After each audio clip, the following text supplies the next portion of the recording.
पीयूष देशना हम सभी के लिए परम उपकारी है। अनादिकाल से हमारी आत्मा में जो जन्म, जरा और मृत्यु रूपी रोग लगे हैं, उन रोगों का उपशमन करने वाली कोई परम औषधि है तो वह एकमात्र यह जन्म है। भव्यात्मा पर्युषण पर्व एक ऐसा अवसर जो हमें भगवान बनाने की कला सिखा रहा। पर्व का अर्थ ही होता है अवसर। पर्व का अर्थ ही होता है जुड़ना। जिस समय हम परमात्मा से जुड़ जाएंगे, भीतर के भ्रम को दूर कर पाएंगे, तभी तो हम ब्रह्म तक पहुंच पाएंगे। कितना सुंदर यह अवसर है कि हम अपने ब्रह्म तक पहुंचने के लिए भीतर के भ्रम को दूर करने के लिए बैठे। कितने सारे भ्रम मेरे भीतर है और उन भ्रमों के कारण ही मैं अपने ब्रह्म तक पहुंच नहीं पा रहा। ऐसा अनूठा अवसर शिविरार्थियों हमें मिला है जो हमें साक्षात भगवान बनाने की कला को 10 दिन में समझाए। साल में मात्र एक बार पर्युषण नहीं आता, पता है? साल में 3 बार पर्युषण पर्व आता है, पर फिर भी अभी क्यों मनाता? बाकी के समय में भी तो मनाना चाहिए था। कितने लोगों को तो ये बात ही नहीं पता है कि साल में 3 बार पर्युषण पर्व आते, पर उन 3 पर्वों में से इन्हीं पर्वों की मुख्यता क्यों? भाद्रपद मास के ही 10 दिन हम पर्युषण पर्व इतने जोर शोर से क्यों मनाते? यह पर्युषण पर्व एक ऐसा पर्व है जिसे त्रैकालिक पर्व कहा जाता है। बाकी महावीर जयंती, महावीर निर्वाण, ये सब कुछ तात्कालिक पर्व है। किसी के निमित्त से बने हुए नैमित्तिक तात्कालिक पर्व है। और एकमात्र यह पर्युषण पर्व अष्टानिका, अष्टमी, चतुर्दशी ऐसे पर्व है जिसे त्रैकालिक पर्व कहे जाते हैं। पर प्रश्न ये था, 3 में से इसी त्रैकालिक पर्व को क्यों मनाया जाता है? सबसे पहले तो बनिया बुद्धि, श्रवण भाई, सबसे पहले तो बनिया बुद्धि।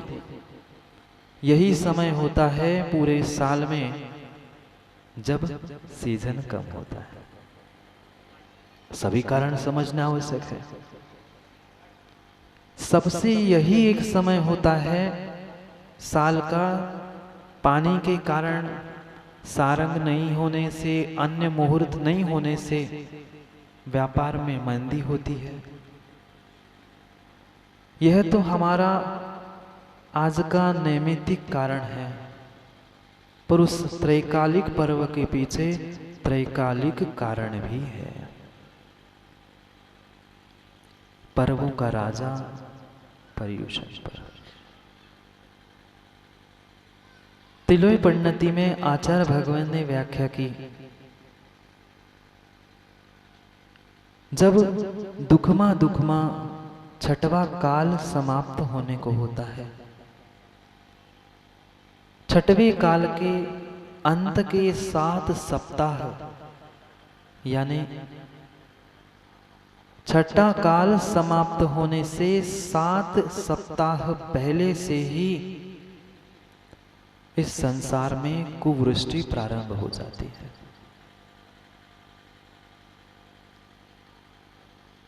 ज्येष्ठ कृष्णा एकादशी से लेकर आषाढ़ शुक्ल पूर्णिमा तक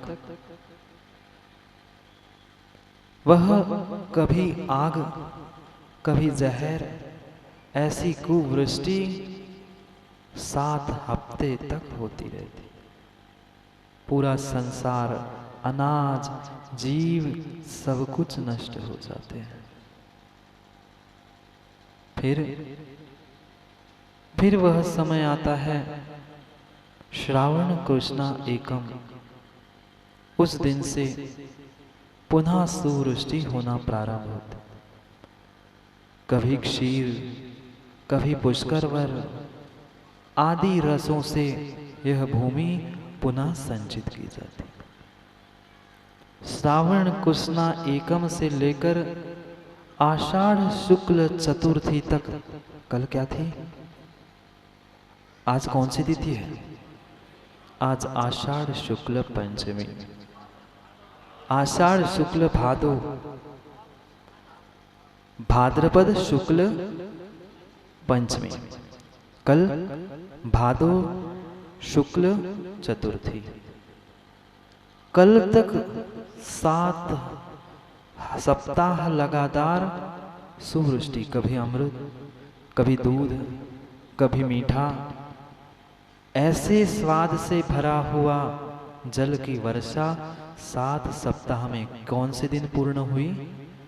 भादो शुक्ल चतुर्थी के दिन पूर्ण हुई। और आज के दिन से ही धर्म पुनः इस धरती पर प्रारंभ हुआ। यही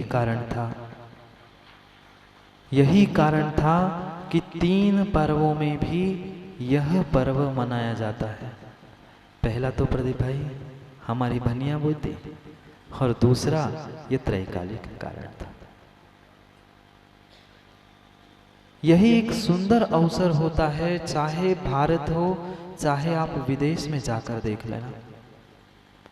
विदेश में रहने वाले भी जैन धर्मावलंबी इस पर्व को बहुत बहुत बहुत उत्साह के साथ मनाते हैं। क्यों?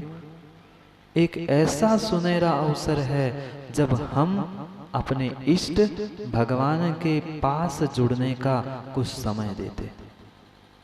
देखा होगा आप लोगों ने डॉक्टर साहब, ऐसे भी जीव आपको पर्युषण पर्व में दिखेंगे, नहीं दिखते? ऐसे भी जीव आपको पर्युषण पर्व में दिखेंगे जिनको आपने साल भर, आपने क्या, भगवान भी वही सोचता होगा कि कितना पुण्य, आज मेरा 10 दिन रोज होते तो ये पुण्यात्मा रोज मेरे पास आते। पर क्या करें, कोई बात नहीं, बहुत नहीं सही थोड़ा ही सही, कुछ तो धर्म कर ले। 1 चम्मच 1 शक्कर का दाना भी खा लो तो भी मिठास है, और बोरा भर खा लो तो भी मिठास है। पर अक्सर पंडित जी बोरा भर खाने वाले को डायबिटीज होती, इतना ध्यान रखना। समझना है हमें उस पर्व को, और पर्व को समझना है, पर्व के उत्साह को प्राप्त होना है, अवसर को प्राप्त करना है, तो धर्म को समझना सबसे अधिक आवश्यक। क्या है धर्म?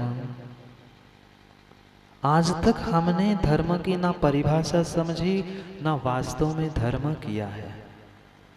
धर्म की क्रिया करना मात्र प्रदीप भाई धर्म नहीं है, कुछ और भी हटके धर्म था। पर जब भी धर्म की परिभाषा शुरू होती है, संतोष पंडित जी कहते हैं कि रात्रि भोजन छोड़ दो, दुकानदारी छोड़ दो, पाप करना छोड़ दो, मोबाइल देखना छोड़ दो, सब कुछ छोड़ना ही धर्म है क्या? आज का युवा प्रश्न पूछता है कि महाराज जी क्या सब कुछ छोड़ देना नकारात्मक ही धर्म है? कुछ करना, कुछ पॉजिटिव बातें बताते हो कि मात्र अभाव अभाव अभाव ही है? क्या सिखाते हैं बच्चों को माँ? अब पर्व आ रहा है, रात्रि भोजन नहीं करना, ये मत खाना, ऐसा मत करना, अरे जहां हम मत करना मत करना मत करना करके अभावात्मक बात बता रहे हैं, वह कभी भाव भी तो बताओ कि करना क्या है। करने की बात तो हमने कभी बताई नहीं और ना करने की रोज कहते रहे। कहां से करेगा जीव? नहीं है।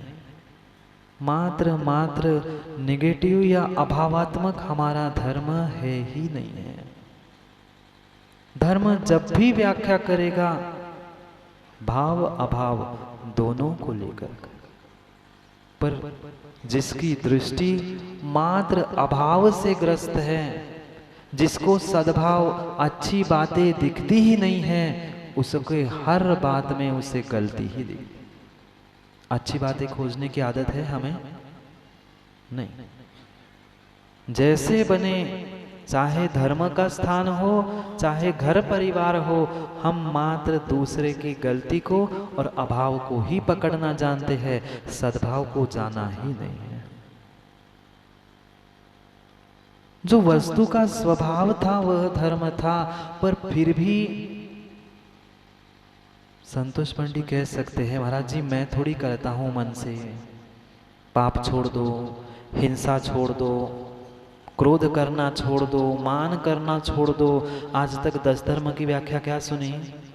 क्रोध मत करो, क्रोध मत करो। भाई जो जिसमें रचा रचा है, पहले उसे उसकी ही बात कहनी पड़ेगी।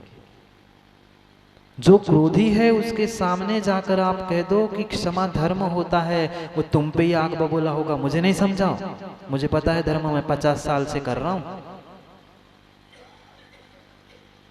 आचार्य भगवंतों ने बहुत सोच समझकर बातें कही है।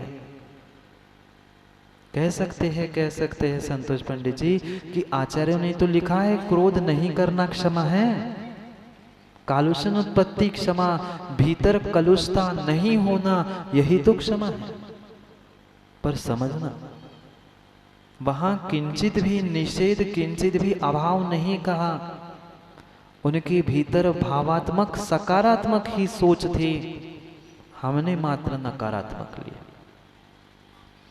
उनके शब्दों में हमें जरूर नकार, जरूर अभाव दिख रहा था, पर उनके भावों में नकारात्मकता और उनके भावों में कभी भी अभाव नहीं था।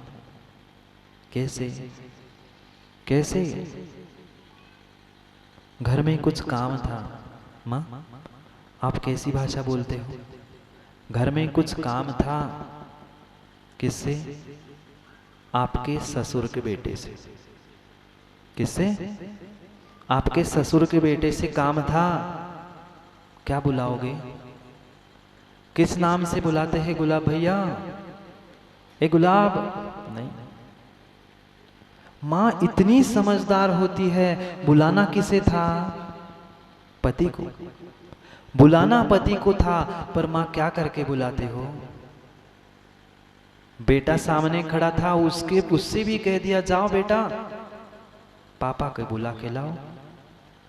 ऐसा नहीं कहते मां? क्या कहा बेटे से? बेटा पापा को बुला के लाओ। किसके पापा? आपके पापा थे? आपके पापा थे क्या? पर आपने बोला क्या? पापा को बुला के लाओ। आपको बुलाना था, बेटे से कह दोगे माँ को बुला रहे हैं, कह देना। माँ किसकी थी? माँ गुलाब भाई आपकी थी। बेटे की माँ को बुलाना था, पर कहा क्या? बेटे की माँ को बुला के ला, ऐसा कहा? कहने वाले ने यही कहा, बेटे की माँ को और बेटे के पिता को ही बुलाना था। भाव क्या थे? पर भाषा अलग थी। उन भावों की अभिव्यक्ति अलग थी, भीतर के भाव अलग थे। बुलाना तो बेटे के माँ को और बेटे के पिता को ही था, पर भाव जो होते हैं वह वक्ता के स्वयं के होते हैं, और भाषा जो होती है पंडित जी, वह श्रोता की होती है। समझ में आया? जो बालक था जिसे समझाना था, उसे माँ यही कहोगे कि पिता को बुला के लाना, पापा को बुला के लाना, पर भाव क्या थे? मेरे पिता मेरे पापा नहीं, तेरे पिता को बुलाना है। अंतर समझना।